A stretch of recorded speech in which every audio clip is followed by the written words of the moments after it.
Hi అందరికీ welcome to my channel Karthik Chintapalli. ఈరోజు మేమైతే కార్తీక్ సెట్ అవ్వంది ఒక ప్లేస్కి వెళ్తున్నాం. అదేంటంటే పద్మనాభ స్వామి టెంపుల్. పద్మనాభంలో రేవుడి పద్మనాభం అంటారు, అక్కడ ఉంటుంది ఆ టెంపుల్. చాలా బాగుంటుంది. అంటే ఈ దేవాలయాలు అవి మనకు పెద్ద సెట్ అవ్వవు, కానీ నేచర్ బాగుంటుందని వెళ్తున్నాం. ఇక మనం వై జంక్షన్ దగ్గర రైట్ సైడ్ తీసుకోవాలి సింహాచలం రూట్లో. మేమైతే విజయనగరం నుంచి వెళ్తున్నాం కదా, అలాగే రామనారాయణ కూడా మేము దర్శించేసుకున్నాం. చాలా బాగుంటుంది. మీరు ఎవరైనా విజయనగరం వచ్చినట్లయితే ఈ పద్మనాభంకి వెళ్ళే దారిలోనే రామనారాయణ ఉంటుంది, రాంబాణం అంటారు. చాలా బాగుంటుంది. ఆ రూట్ మీదుగా అలా వెళ్ళిపోయినట్లయితే భాష్యం బ్లూమ్ స్కూల్ కనిపిస్తుంది మీకు రైట్ సైడ్. అది దాటి ముందుకు వెళ్ళినట్లయితే చిన్నపురం జంక్షన్ వస్తుంది. చిన్నపురం జంక్షన్ దగ్గర స్ట్రైట్గా వెళ్తే కోరుకొండ జామి అలా వెళ్ళిపోతాం, కొత్త వలస రూటు. ఇలా లెఫ్ట్ తీసుకోవాలి. లెఫ్ట్ తీసుకున్నట్లయితే తునివలస, నర్సాపురం, రెడ్డిపల్లి, పద్మనాభం ఆ ఏరియా చేరుకుంటాం మనం. మేమైతే అలా సరదా వెళ్ళిపోతూ ఉన్నాం. చూడండి, ప్రకృతి చాలా బాగుంది. ఎదురుగా కొండ కనిపిస్తుంది చూసారు, ఆ కొండ మీదే అనంత పద్మనాభ స్వామి కొలువై ఉన్నారు. చూడండి, ఆ పైన చిన్న టెంపుల్లా కనిపిస్తుంది కదా. ఇప్పుడు మనం ఆ కొండ మీదకి వెళ్ళిపోతున్నాం. అలా వెళ్ళినట్లయితే రైట్ సైడ్ దారి ఉంటుంది. రెడ్డిపల్లి దాటంగానే ఆ రైట్ సైడ్ కొండ మీదకి వెళ్ళిపోయామంటే చాలా బాగుంటుంది. ప్రకృతి అందాలు అయితే సూపర్. అందుకే నేను వచ్చాను. మెయిన్ దేవుడి కోసం ఒక 50%, కానీ నేచర్ చాలా బాగుంటుంది. అరకు వెళ్తే ఎలా ఉంటుందో ఆ కొండ మలుపులు, టర్నింగ్స్, ఘాటీ రోడ్డు అదంతా. ఒకప్పుడు నేను వచ్చాను అప్పుడు మట్టి రోడ్డు, ఇంతకుముందు స్టెప్స్ ద్వారా కూడా ఎక్కాం. ఈ రోడ్డు అయితే వేసేసారు. మరి మన కూటమి ప్రభుత్వం వస్తే మామూలుగా ఉండదు కదా. ఎనీవే, ఏదైనా రోడ్డు బాగా వేశారు. ఈ రోడ్డు చూడండి ఎంత బాగుందో.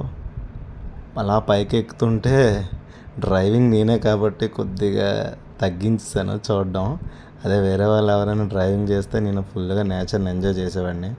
నేచర్ అంటే అంత ఇష్టం నాకు. సో నెమ్మదిగా కష్టపడి అయితే కొండ ఎక్కేసాం. మలుపులు చాలా దారుణంగా ఉంటాయి, కొంచెం జాగ్రత్తగా డ్రైవ్ చేసుకుని వెళ్ళండి ఎవరైనా. పార్కింగ్ ప్లేస్ చూడండి, చాలా ఎక్కువ ఉంటుంది. కార్స్ మీద రావచ్చు, బైక్స్ ఎన్నైనా. ఇక్కడ కార్ కానీ బైక్ కానీ పార్కింగ్ చేసి ఆ కొద్ది స్టెప్స్ ఉంటాయి, నడుచుకొని వెళ్ళిపోవడమే. కింద నుంచి కూడా స్టెప్స్ ద్వారా మనం నడుచుకొని రావచ్చు. చూడండి ప్రకృతి ఎంత బాగుందో. పైనుంచి చూస్తే ఈ గుడి బయట ఉన్నాం మేమైతే.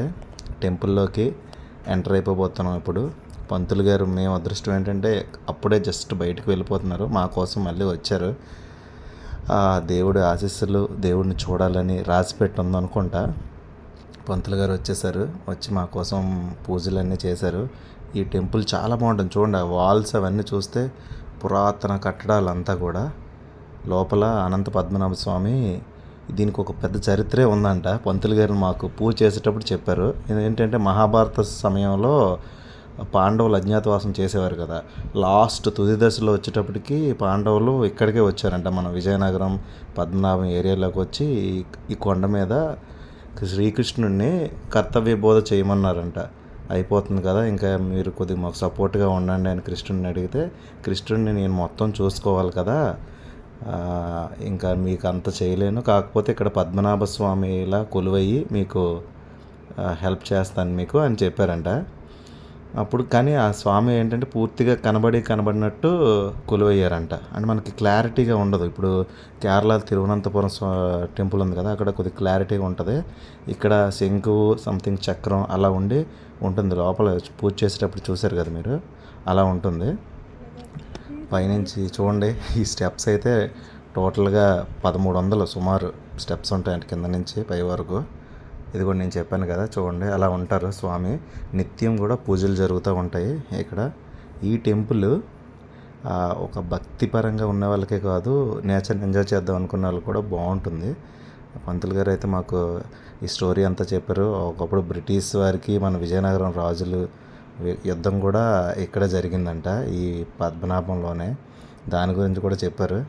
ప్రకృతి అందాలు అయితే అద్భుతంగా ఉంటాయి. చూడండి, ఈ వాల్స్ అన్నీ చూడండి, ఎప్పుడో పురాతన కట్టడాల్లో మనకి గుర్తు చేస్తాయి. మనం బుక్స్లో చదివే వాళ్ళం, ఇలా డైరెక్ట్గా చూడవచ్చు అనమాట. ఇంకా కార్తీక మాసంలో అయితే దీపోత్సవ సమయంలో మెట్లన్నీ దీపాలతో అలంకరిస్తారు ప్రజలు. సూపర్ ఉంటుంది అప్పుడైతే. నేను ఒకసారి వచ్చాను.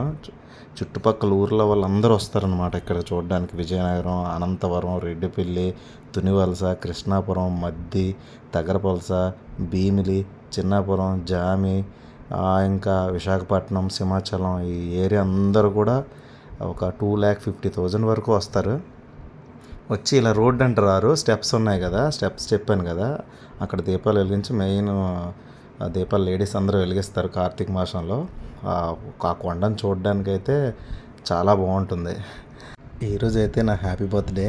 సో బర్త్డే కాబట్టి టెంపుల్కి వచ్చేసాను. చిన్న చిన్న కోరికలు కోరుకున్నాను. స్వామివారు నా కోరికలు తీరుస్తారని పంతులు గారు ఆల్రెడీ చెప్పారు. 100% తీరుస్తారంట. స్వామివారి దర్శనం కూడా చాలా బాగా అయింది నాకు. చూడండి, మన పైనుంచి చూసినట్లయితే ఎదురుగా కొండ కనిపిస్తుంది కదా, పెద్ద కొండ. అదే కొండ ఏంటంటే కొండ వెలగడ కొండ. నెక్స్ట్ మనం ట్రెక్కింగ్ అక్కడికే చేయబోతున్నాం. ఒక 1 మంత్లో కొండ వెలగడ కొండకి ట్రెక్కింగ్ చేయబోతున్నాం. ఇలా చుట్టుపక్కల ఉన్న విజయనగరం చుట్టుపక్కల ఉన్న ఏరియాలన్నీ కూడా ఇలా దర్శిద్దాం అనుకుంటున్నాం.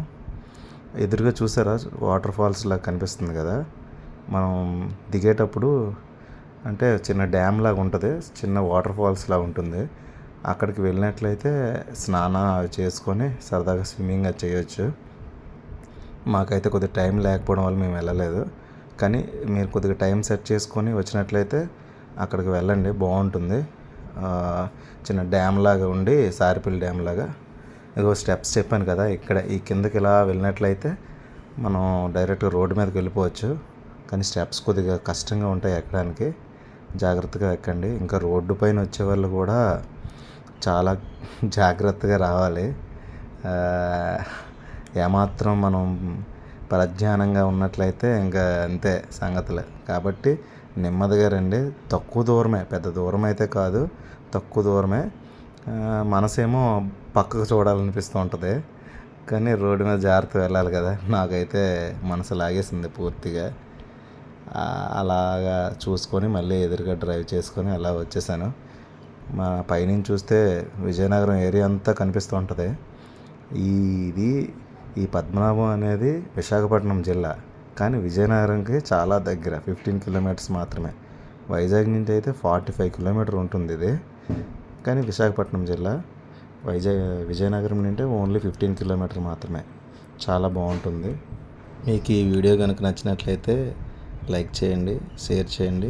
అలాగే మన ఛానల్ కొత్తగా వచ్చినట్లయితే సబ్స్క్రైబ్ చేసుకోండి. Thank you.